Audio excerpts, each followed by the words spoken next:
이강인이 소속된 마요르카는 세비야 원정에서 치러진 리그 경기에서 0대2로 아쉬운 패배를 당했습니다. 원래 세비야는 직전 3시즌 동안에는 계속해서 리그 4위를 했던 팀인데요. 스페인 프리메라 리가의 초강팀들인 바르셀로나, 레알 마드리드, 그리고 아틀레티코 마드리드 다음으로 높은 순위를 기록했다는 뜻입니다. 이 세 팀은 전 세계 클럽들을 통틀어도 상위권에 속하는 최강팀들이라 스페인에서는 천상계라고 한다면 세비야는 말하자면 인간계 최강, 그 정도의 강팀이라고 할 수 있죠. 그리고 한국과도 인연이 있습니다. 이번 시즌 시작하기 전에 한국을 방문했던 토트넘과 함께 멋진 친선 경기를 했던 팀입니다. 결과는 1대1 무승부였고요. 그러나 이번 시즌의 세비야는 강등권에서 허덕이고 있었습니다. 작년까지 세비야의 리그 전적은 2승 6무 7패로 승점이 고작 12점. 감독이었던 훌렌 로페테기는 챔스 조별리그에서조차 1무 2패로 매우 부진한 성적을 거두면서 시즌 초반에 경질되기도 했습니다. 그 이후 울버햄튼에 부임해서 황희찬을 지도하고 있는 감독입니다. 이번 시즌에는 많이 부진하지만 원래 세비야는 마요르카와 비교하면 민망할 정도로 강팀이었습니다. 두 팀의 이전 맞대결 5경기 성적도 세비야가 3승 2무로 압도적이고요. 이번 시즌에 마요르카가 놀랍게도 무려 10위라는 높은 성적을 유지하면서 오히려 세비야보다 순위가 높은 게 사실은 비정상적인 상황입니다. 이런 마요르카 대반전의 이유는 너무도 당연하게도 이강인 덕분입니다. 더 말하면 입만 아플 뿐입니다. 그래서 원래라면 세비야가 마요르카를 이길 거라고 보는 게 당연한데 두 팀의 상황이 완전히 바뀌어서 예측이 어려웠던 경기였습니다. 심지어 마요르카는 레알 마드리드를 1대0으로 잡아내기까지 했으니까요. 이강인은 이번 세비야전에서 선발로 출전해 풀타임을 소화했는데 역시나 존재감 있는 모습이었습니다. 마요르카는 이번에도 수비적으로 5-4-1 포메이션을 들고 나왔기 때문에 공격보다는 역습에 치중했고 여전히 이강인의 패스에 의존한 무리키의 득점을 노리는 전략이었습니다. 약팀들이 주로 선택하는 일반적인 선수비 후 역습 전술인데 이렇게 이기려면 가장 중요한 건 실점하지 않고 버티는 거겠죠. 6탄 방어까지 동원해서 막다가 이강인의 날카로운 패스 한 번으로 득점하는 그림은 이미 익숙하니까요. 그런데 이런 마요르카의 전술은 전반 27분 만에 무너지고 말았습니다. 세비야에게 선제골을 내준 것입니다. 세비야의 파페 게에가 중앙 아래에서 최전방을 향해서 기습 롱패스를 냈고 엔 레시리가 완벽하게 공을 받아서 골키퍼의 가랑이 사이로 득점하면서 균형이 빠르게 무너져 버렸습니다. 마요르카가 먼저 실점을 해버린 이상 선수비 후역습 계획은 실패했고 빠르게 따라가려고 하다가 오히려 추가 실점까지 당했습니다. 0대2로 전반을 마친 마요르카는 후반에 무조건 득점을 해야 하는 상황. 결국에는 이강인이었습니다. 이강인은 후반 6분에 역습을 이끌면서 세비야의 감담을 서늘하게 만들었는데요. 라이코비치 골키퍼가 길게 찬 공을 이강인이 전력 질주하면서 살려냈고 따라붙은 세비야의 수비수 2명을 중심 이동만으로 제치면서 슈팅까지 위협적인 1인 역습을 시도한 겁니다.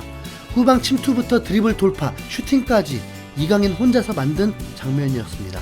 비록 득점으로 이어지지는 않았지만 왜 이강인이 많은 주목을 받는지 정확하게 보여주는 장면이었죠. 후반 30분에도 정말 아까운 프리킥 장면이 하나 나왔습니다. 이강인이 왼발로 강하게 찬 공이 수비벽을 맞고 살짝 굴절되면서 골대 윗구물을 흔든 것입니다. 순간적으로 골인 줄 알고 환호성까지 외칠 정도였습니다. 이후 코너킥으로 연결되면서 살짝 민망해지긴 했지만요. 그리고 후반 39분에는 혼자서 기상천외한 장면까지 연출했는데요. 세비야의 선수와 감독에게는 옐로카드를 한 장씩 선물하고 세비야의 코치는 퇴장까지 시키는 일타 쌍피의 기적을 선보인 것입니다. 세비야의 몬티엘이 돌파를 하려다가 이강인에게 공을 뺏겨버렸습니다. 이강인은 그대로 공을 몰고 역습으로 연결하려고 뛰어갔는데 공을 뺏긴 몬티엘이 어깨를 잡고 이강인의 역습을 방해했죠. 당연히 옐로카드 행위였습니다. 그런데 심판의 판정이 불만이었는지 세비야의 감독은 격하게 항의했고 코치 중 한 명은 이강인을 향해서 눈을 부라리며 소리를 쳤습니다. 분명히 정상적인 판정이었는데 당황스러울 정도로 격렬한 항의에 세비야 감독은 경고를 받게 되었고 코치는 결국 퇴장까지 당했습니다. 이강인의 멋진 플레이 하나로 상대팀 3명에게 카드를 선물한 거죠. 이강인 하는 이유가 이 한 장면으로 완벽히 증명되었습니다. 경기는 0대2 패배로 끝이 났지만 이강인의 존재감은 엄청났습니다. 왜 마요르카가 이번 겨울에 기를 쓰고 이강인의 이적을 막았었는지를 다시 한번 보여준 경기였거든요. 한편 마요르카와 세비야의 경기 후 갑자기 토트넘의 콘테 감독이 해외 커뮤니티에서 큰 화제가 됐습니다. 이번 겨울에 세비야로 임대를 간 공격수 브리안 힐이 마요르카전에서 왼쪽 윙백으로 출격했기 때문인데요. 단순히 포지션만 바뀐 게 아니라 세비야의 추가골까지 터뜨리면서 대활약을 해버린 겁니다. 콘테는 담낭 절제 수술 이후에 레스터전에 조기 복귀를 했지만 1대4로 대패를 당해서 망신만 당했죠. 특히 첫 실점 과정에서 페리시치가 노쇠함이 역력하게 드러나는 모습으로 어정쩡한 태도로 수비를 하다가 맨디에게 동점골을 허용하면서 경기의 분위기가 바뀌어버렸습니다. 그런데 세비야로 쫓겨난 힐이 공격이 아니라 윙백으로 출전해서 팀의 승리를 이끈 활약을 하다 보니 콘테가 우스갯거리가 된 것입니다. 이번 시즌에 브리안 힐은 몇 차례 경기 출전하면서 기회를 얻었습니다. 클레스키와 히샬리송이 부상이고 모우라까지 다치면서 기회가 왔죠. 그러나 콘테는 힐의 활약에 크게 만족하지는 못했던 모양입니다. 겨울 지역 시장에서 다시 한번 힐을 임대 보내는 결정을 했으니까요.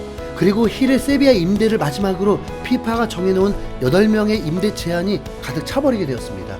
때문에 임대 예정이었던 도어티를 자유계약으로 풀어줄 수밖에 없었고 계약 기간이 1년 반이나 남은 선수를 자녀 연봉까지 챙겨주며 풀어줬죠.